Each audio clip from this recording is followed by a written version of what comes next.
A hug, a smirk, a scream, the wildest convict reactions you'll have to see to believe.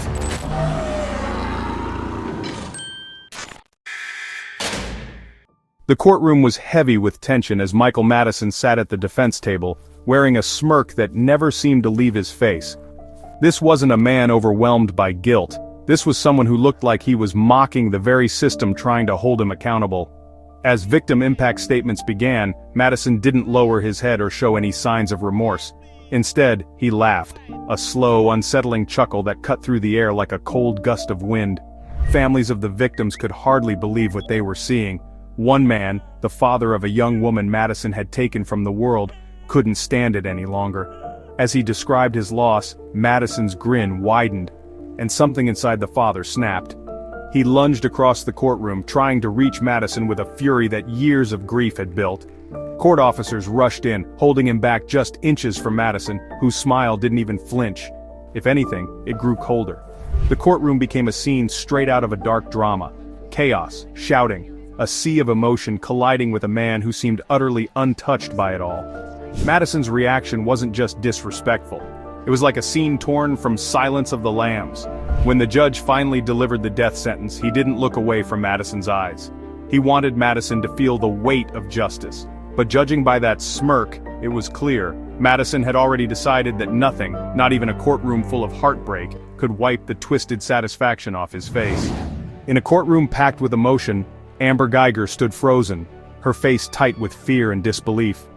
The former police officer had just been sentenced for taking a man's life in his own apartment. For most people watching, it felt like a story of rage and tragedy, until something happened that no one saw coming. Brant Jean, the younger brother of the victim, asked the judge if he could hug Geiger. The courtroom tensed. It was one of those moments where time seemed to slow down. When the judge allowed it, Brant crossed the room and wrapped Geiger in a long, tearful embrace. The audience sat stunned. Even the judge wiped away tears. For a few seconds, the walls of anger and grief cracked open into something completely different. Amber Geiger didn't lash out.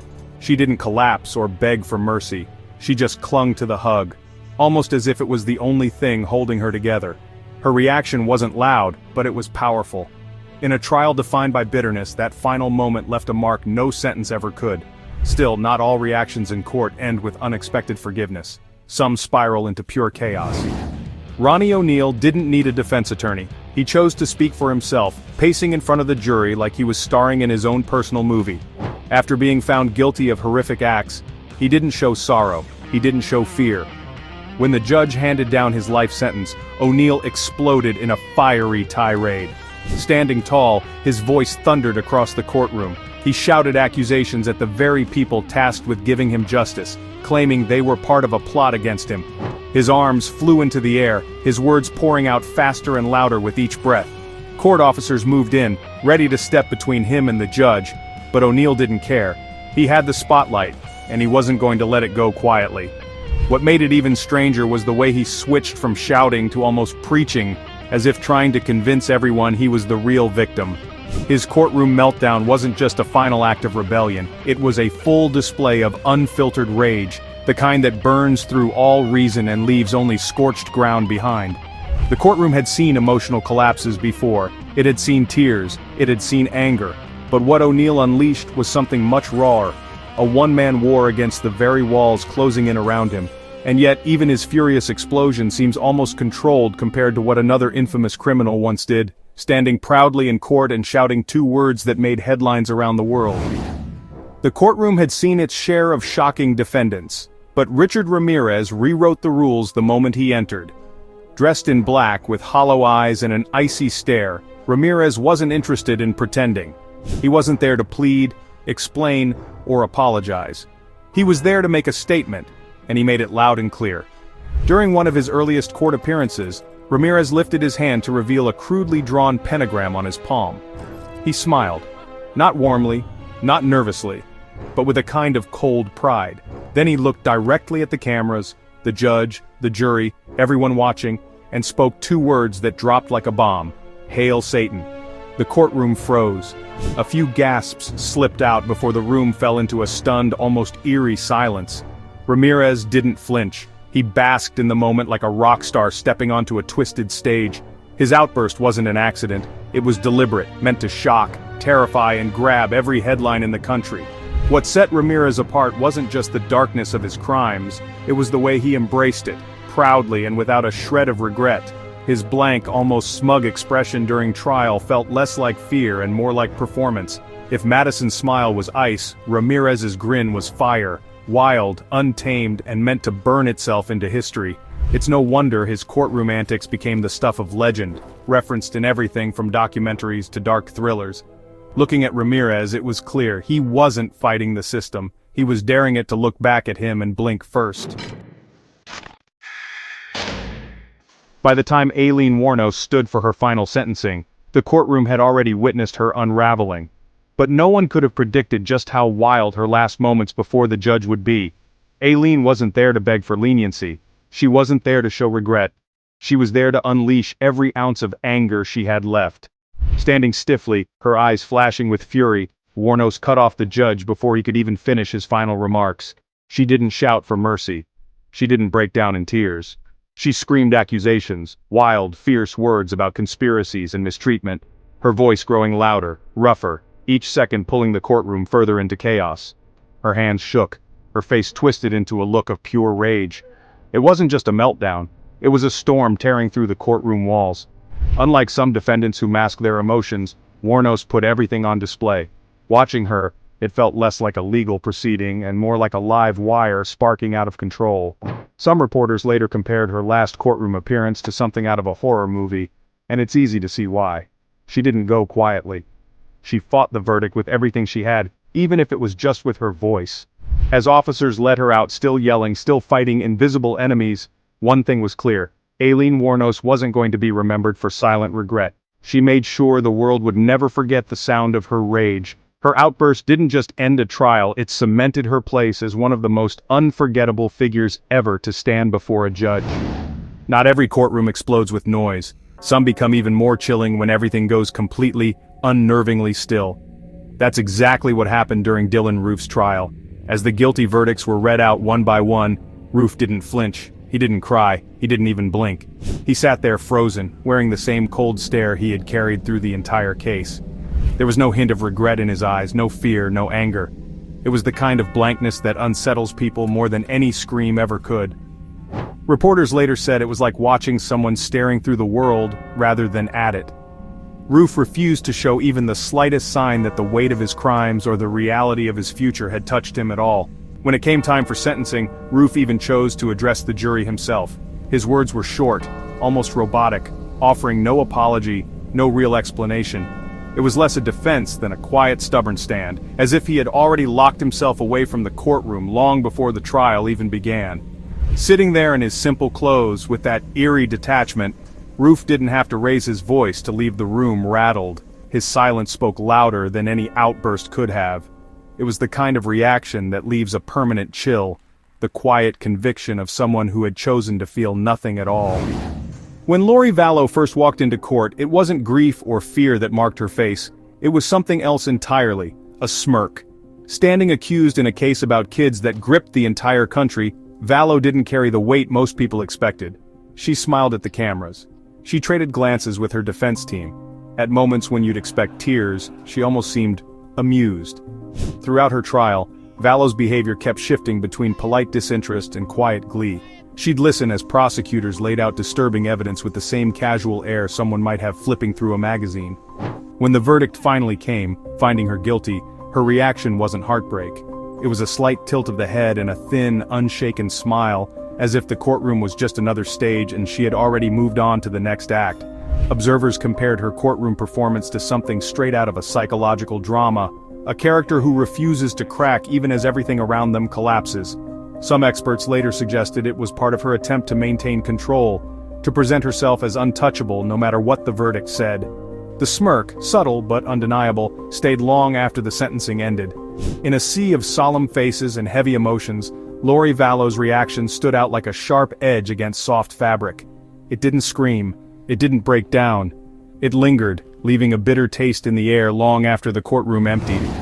Some courtroom reactions freeze the blood not with words, but with a simple look.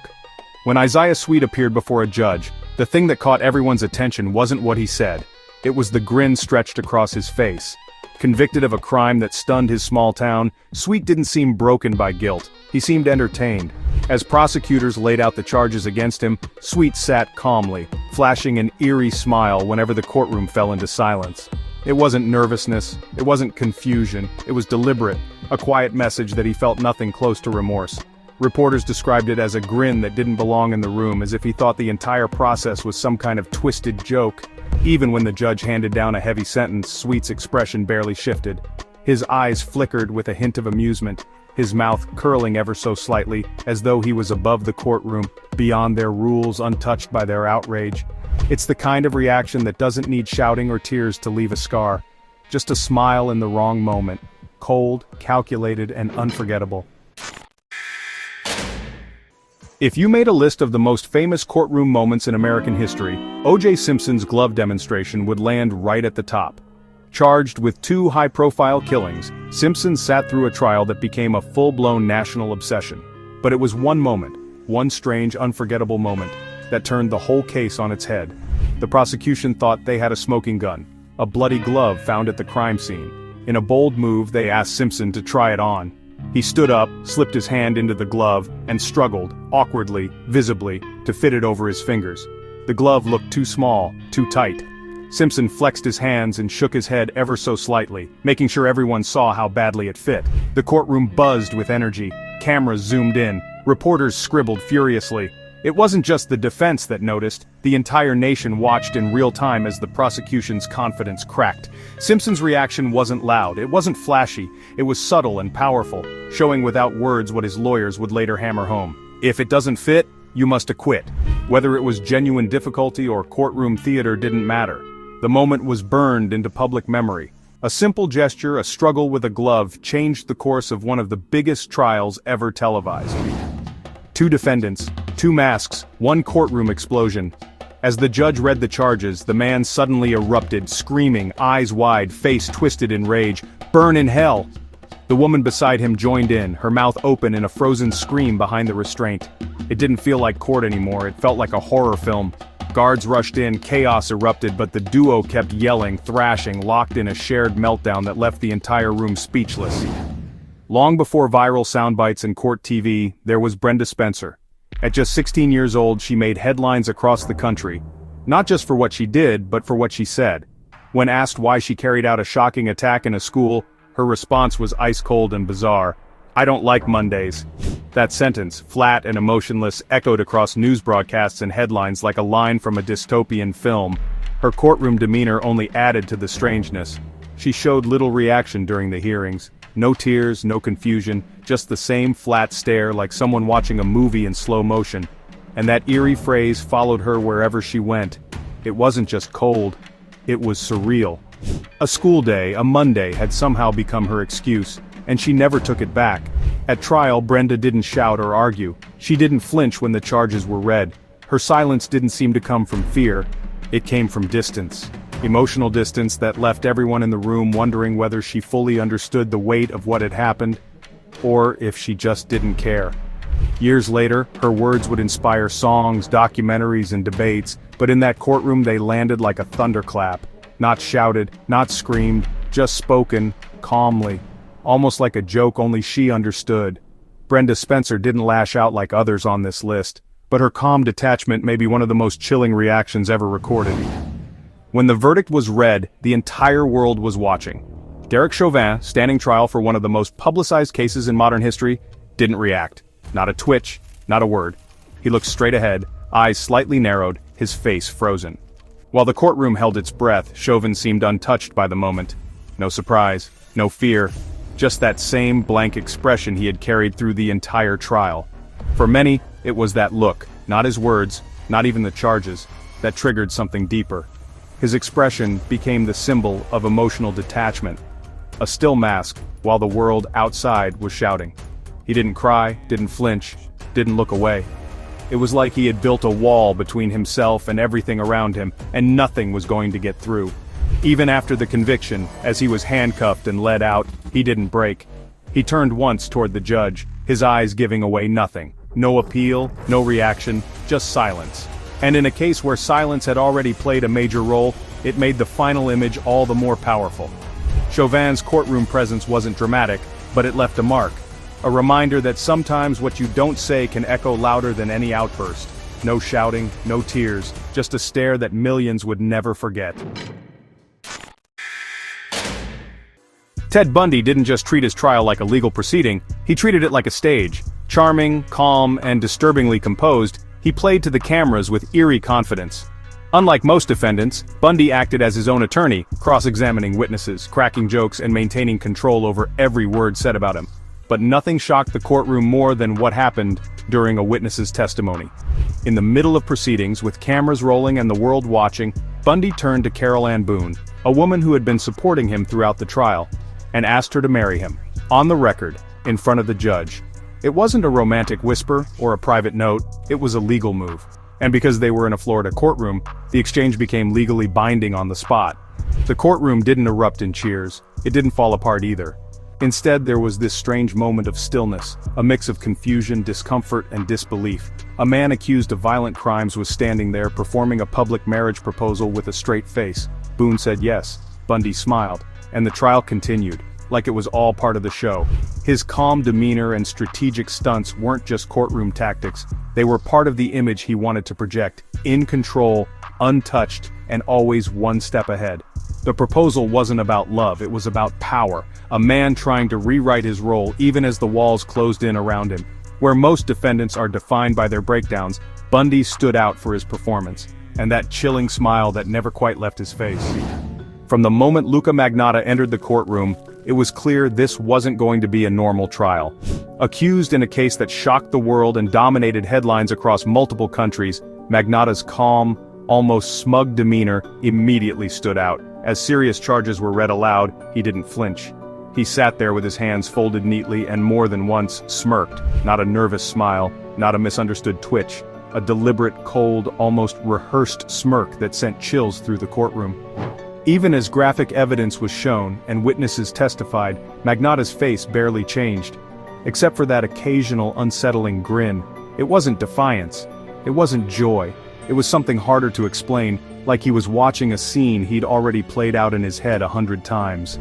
Throughout the trial, Magnotta remained almost eerily composed. He didn't yell, he didn't cry, instead he showed a quiet satisfaction that made people squirm in their seats. It felt like theater, but without the drama. A performance built on stillness, on control, and on knowing that everyone in the room was watching him closely. His legal team pushed for a mental health defense, but Magnotta's expression told a different story. His courtroom behavior seemed calculated, as if every glance, every pause, every faint smile was part of something he wanted the world to see. In the end, it wasn't just his crimes that left a scar, it was the way he carried himself afterward. Calm, cool, and smirking. A reaction that stayed with everyone long after the sentence was read. When Travis Reinking entered the courtroom, it was clear that reality didn't seem to grip him the way it did everyone else. Charged in a case that horrified the nation, Reinking sat quietly during his trial, but it wasn't his silence that unsettled the room. It was the strange, vacant way he carried himself. His posture was stiff, his gaze often wandering, and his responses to the judge's questions came slow and disconnected. Throughout the proceedings, Reinking's behavior painted a picture of a man completely detached from the world around him. His defense leaned heavily on claims of mental instability, and sitting there in his crisp jail uniform, Reinking didn't argue. He barely reacted at all. It was the same distant expression that had followed him ever since his arrest, a far cry from the chaos he had unleashed outside the courtroom. One of the strangest details of the case, one that stuck with many, was how he had originally been captured, wandering, wearing almost nothing, lost in a field. That sense of being completely out of sync with reality clung to him throughout the trial. Watching him sit there, eyes half-focused, it wasn't rage or guilt the room felt, it was an overwhelming sense of emptiness. Reinking's courtroom presence didn't shake the building with outbursts or chilling words. Instead, it drained the room, leaving behind an eerie, heavy silence. A man whose body was in the courtroom, but whose mind seemed to have vanished long before the trial even began. Sometimes the scariest reactions don't happen inside the courtroom. Sometimes they happen under the bright lights of a news camera. Stephen McDaniel was already a convicted killer when he sat down for what seemed like a routine interview. At first, he spoke softly, almost politely, answering questions like any nervous young man might. Then the reporter mentioned a new discovery: the victim's body had been found nearby. That was the moment everything changed. McDaniel's face shifted instantly, his eyes widened, his mouth opened slightly, and for a second, just a second, his entire body seemed to freeze. He mumbled something about needing to sit down, then vanished from the camera's view. It wasn't a breakdown, it wasn't grief. It was pure shock, slipping through a mask he thought he had secured. The clip went viral almost overnight. Not because McDaniel confessed, he didn't, but because viewers could see the truth crack through his calm exterior, raw and unmistakable. A rare moment when a mask drops right in front of the world. McDaniel's interview became a case study in how silence and body language can sometimes say far more than any outburst ever could. It was a final reminder that in the strangest court cases, the scariest moments aren't always the loudest ones.